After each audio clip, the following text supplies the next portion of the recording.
Le pluie martelait sans relâche le toit de tôle de la grange aux enchères, produisant un bruit rythmé, presque hypnotique, qui résonnait à travers les halles faiblement éclairées. Des hommes au visage buriné par le travail et les années s'appuyaient en silence contre les barrières de bois. Leur regard était affixé sur le dernier cheval de la vente. Un animal alezan au pelage terne, aux flancs creusés et aux yeux fatigués. Il tremblait sur la paille humide, sa crinière emmêlée, ses côtes saillantes, l'ombre de lui-même, une créature oubliée par le temps. Le commissaire-priseur, un homme maigre à la moustache tachée du nom de Virgil Henshaw, tapota sans conviction son maillet sur le pupitre. Nous avons ici un cheval non enregistré, âgé, sans ascendance connue, mis à prix 50 $. Désintéressé? Silence. Personne ne bougea. Les acheteurs étaient venus pour des bêtes robustes, de race pure, pas pour une carcasse à moitié affamée. Puis, une main se leva.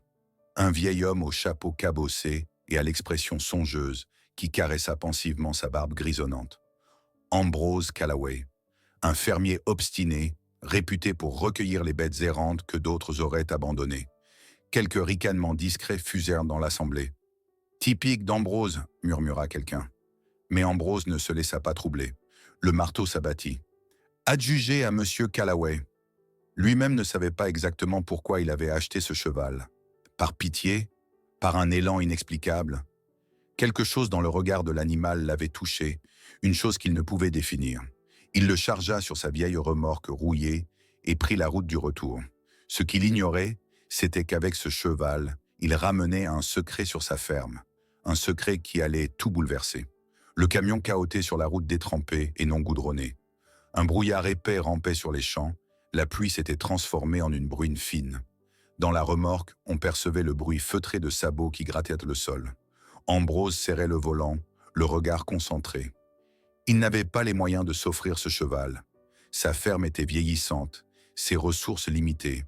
Les granges tombaient en ruine, les clôtures menacèrent de céder. Pourtant, quelque chose en cet animal l'avait retenu. Les phares découpaient le brouillard dense. Les champs de part et d'autre semblaient fantomatiques, comme appartenant à une autre époque. Le moteur du vieux camion gémissait sous la charge, accompagné du cliquetis et des secousses de la carrosserie fatiguée. Ambrose était seul avec ses pensées, avec cette sensation persistante au creux de la poitrine. Il venait de faire quelque chose qui aurait des conséquences bien plus grandes qu'il ne l'imaginait. Lorsqu'il franchit enfin le portail de bois grinçant, la nuit s'était installée, lourde et silencieuse sur la ferme. Seul le ululement lointain d'une chouette et le bruissement des arbres troublèrent le calme. La boue s'agrippait à ses bottes tandis qu'il coupait le moteur et se dirigeait vers la porte de la remorque. Le cheval ne bougea pas, figé dans l'ombre, seules ses oreilles frémissaient. Puis, presque à contre-cœur, il posa un sabot sur la rampe et s'avança. La lumière dorée de l'écurie vint lécher son corps, révélant d'anciennes cicatrices, une marque à demi effacée sur son flanc, dissimulée sous la crasse. Ambrose s'approcha et passa une main prudente sur son encolure. L'animal tressaillit, non par peur, mais comme s'il s'y attendait. Dans l'écurie, Ambrose le guida jusqu'à un box vide, lui remplit un seau d'eau, l'observa. Quelque chose clochait. Ce cheval était calme, maîtrisé, presque digne. Un comportement inhabituel pour une bête négligée. Il but lentement, posément, puis recula, comme s'il acceptait le geste par simple politesse. Ambrose croisa les bras, détaillant l'animal avec attention. « Quelle est ton histoire, mon grand ?» murmura-t-il.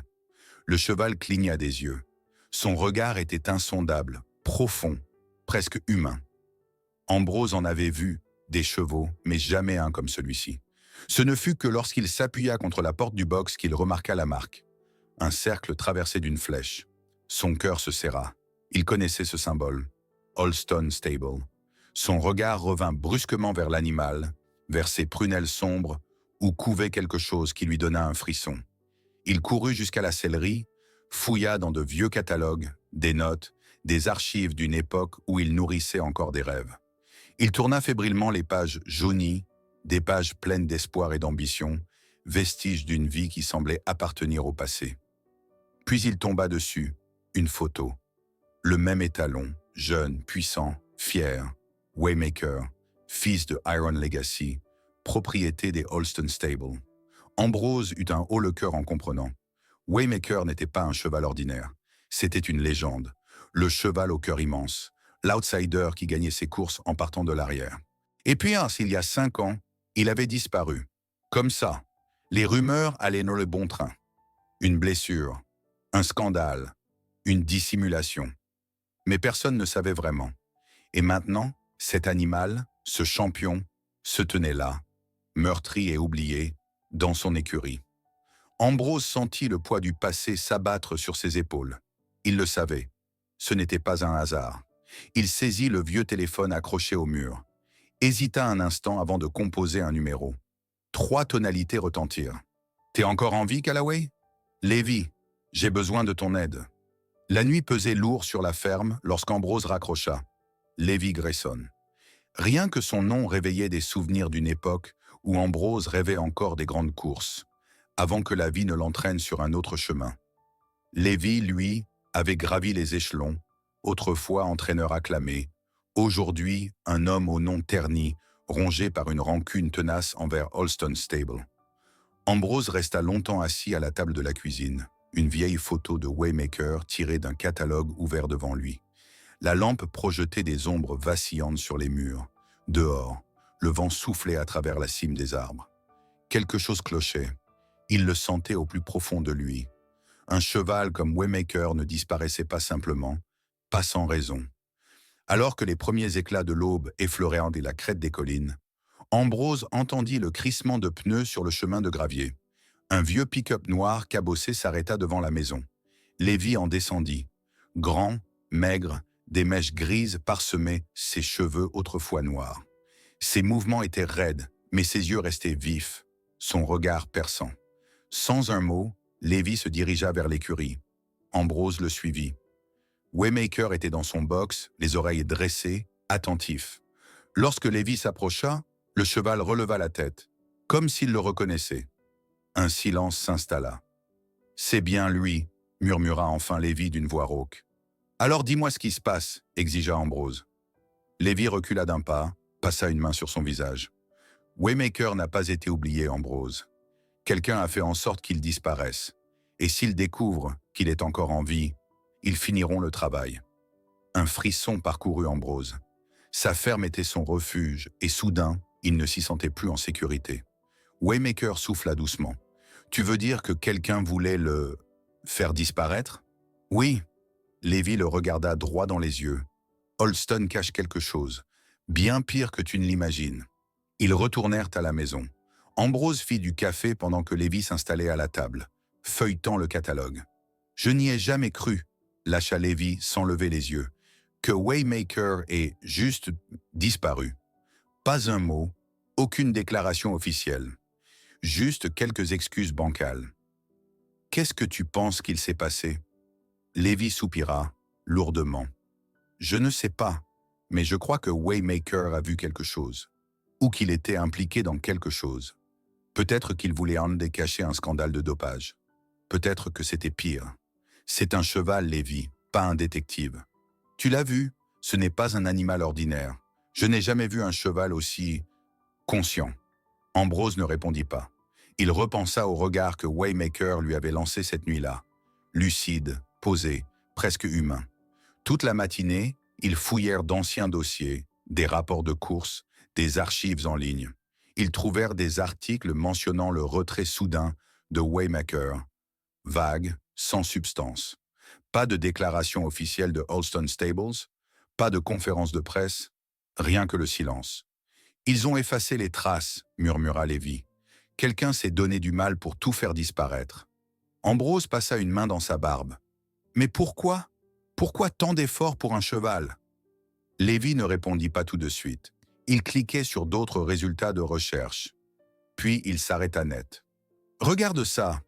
Un vieux blog tenu par un employé de l'écurie. » Ambrose se pencha sur l'écran. La page était ancienne, mal entretenue, envahie de publicité. Le titre du billet disait « La nuit où Waymaker a disparu ». Lévi commença à lire à voix haute. « J'ai travaillé 3 ans chez Holston. J'ai vu des choses que je n'aurais jamais dû voir.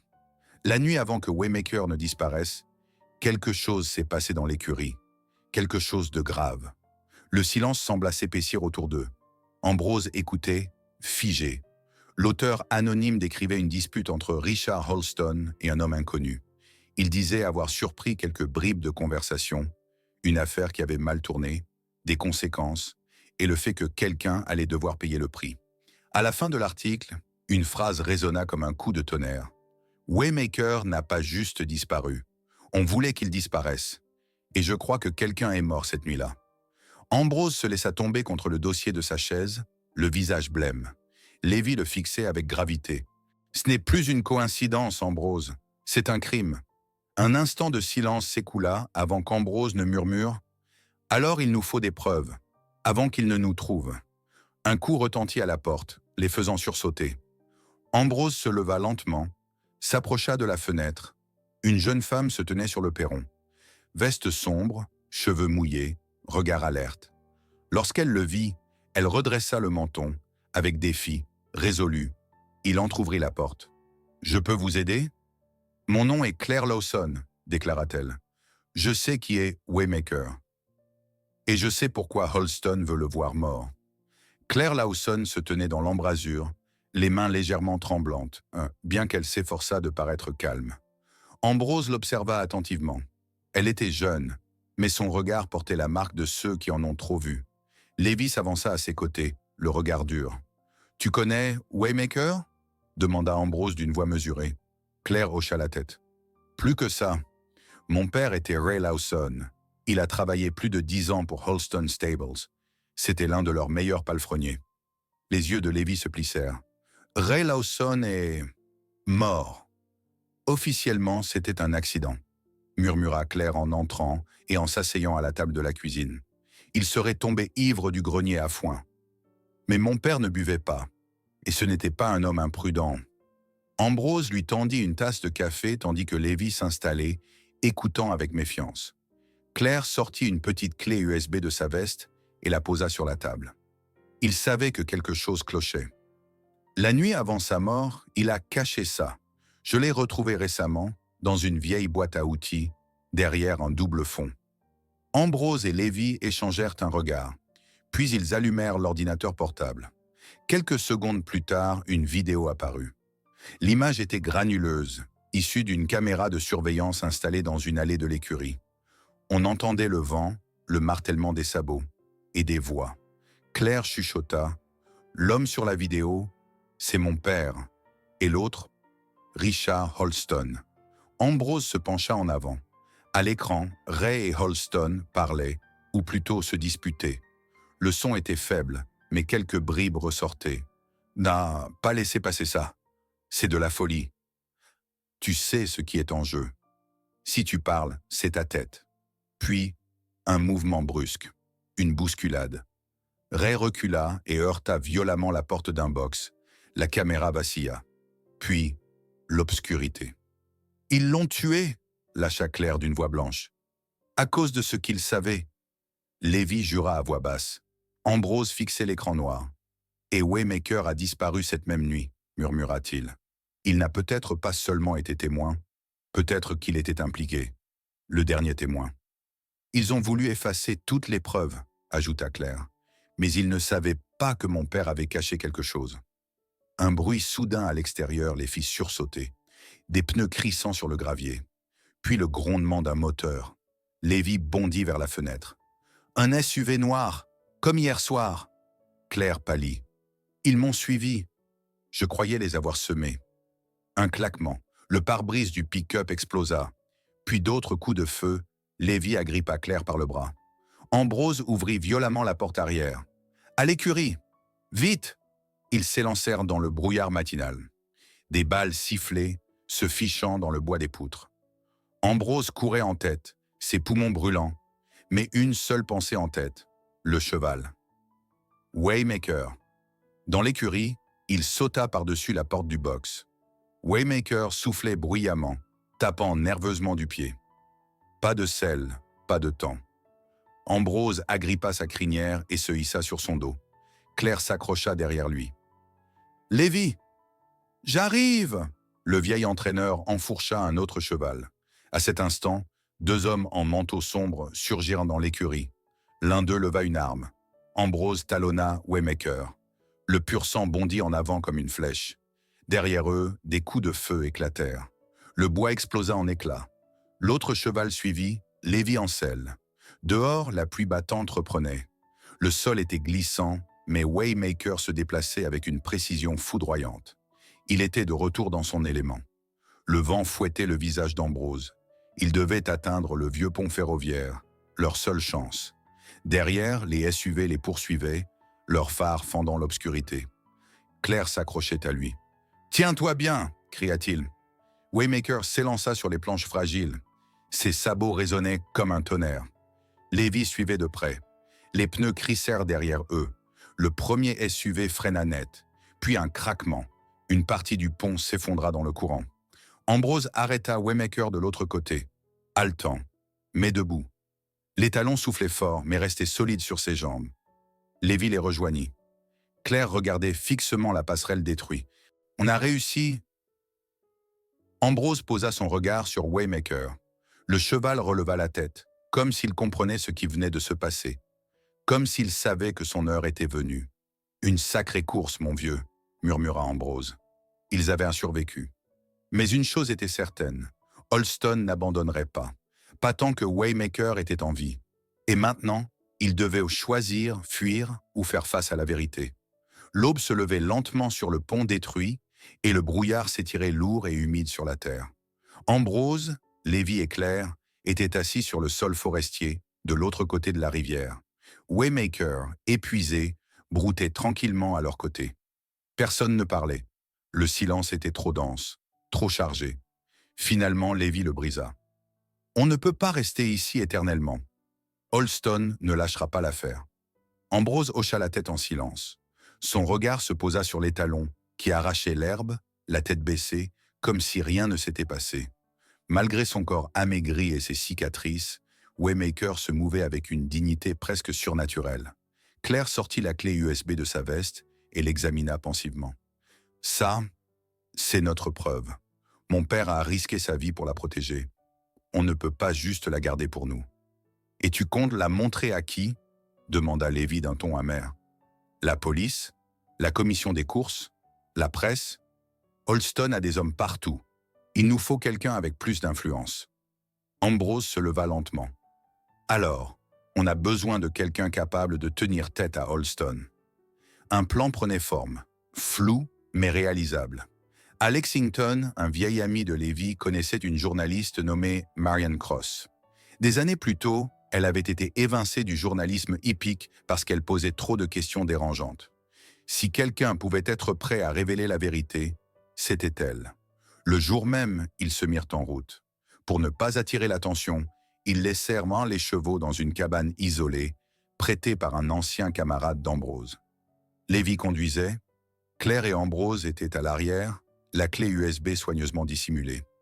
Lexington les accueillit sous un ciel gris et une pluie fine. Marianne vivait dans une petite maison encombrée à la périphérie de la ville, son garage rempli de vieux journaux jaunis et de boîtes d'archives. Lorsqu'elle ouvrit la porte, elle scruta ses visiteurs avec suspicion, jusqu'à ce qu'elle entende le nom Waymaker. « Je croyais que c'était une légende, » dit-elle, « un champion qui disparaît du jour au lendemain. Aucune trace. Puis cet accident suspect. Ray Lawson, c'est bien ça ?» Claire hocha la tête. « C'était mon père. » Marianne les laissa entrer. Assise à la table de la cuisine, elle écouta toute l'histoire, la découverte du cheval, la fuite, la vidéo. Lorsqu'elle vit les images, son visage pâlit. « Si c'est authentique, murmura-t-elle, c'est le plus grand scandale de ces 10 dernières années. »« Alors publie-le, » dit Ambrose calmement. « On n'a pas le choix. » Marianne hésita. « Si je fais ça, Holston fera tout pour me réduire au silence. »« Alors, faisons en sorte qu'il ne puisse plus nous faire taire, » déclara Claire. Sa voix ne trembla pas. Les heures suivantes, Marianne les passa à sécuriser la vidéo, à contacter ses anciens réseaux et à rédiger un article à la fois accablant et irréfutable. Elle envoya des copies de la vidéo à plusieurs journalistes indépendants et sauvegarda les fichiers sur des serveurs externes. La sécurité par la diffusion. 3 jours plus tard, l'histoire était partout. Waymaker, le prodige disparu, et le scandale des Halston Stable. L'affaire fit l'effet d'une bombe. Les chaînes d'information s'en emparèrent, les experts débattaient en direct, d'anciens employés témoignaient anonymement avec de nouvelles révélations. Le public était choqué et furieux. Richard Halston nia tout, bien sûr, mais les images parlaient en elles-mêmes. Une enquête fut ouverte. Son pouvoir vacillait. Les sponsors se retiraient. En une semaine, le nom autrefois intouchable de Halston était couvert de honte. Ambrose rentra à la ferme avec Claire et Lévy. Waymaker était de retour dans son box, soigné, sa crinière brossée. Son regard, enfin apaisé. Le soir, assis devant l'écurie, Claire s'adossa à la barrière. Lévy alluma une cigarette. Ambrose posa une main sur l'encolure du cheval. « Et maintenant » demanda Claire. « Maintenant, il va vivre en paix, pour la première fois depuis des années. » Waymaker cligna lentement des yeux, comme en accord. Le vent effleurait les arbres. Tout était calme. « Tu crois qu'il savait qu'on viendrait » demanda Lévy. Ambrose observa ses yeux bruns. « Je crois qu'il savait qu'il n'en avait pas encore fini. » La nuit tomba. Dans l'obscurité, la marque sur son flanc brillait comme une cicatrice, trace de souffrance, mais aussi de survie. Au loin, un empire s'effondrait. Ici, un ancien champion se tenait, fier et enfin libre.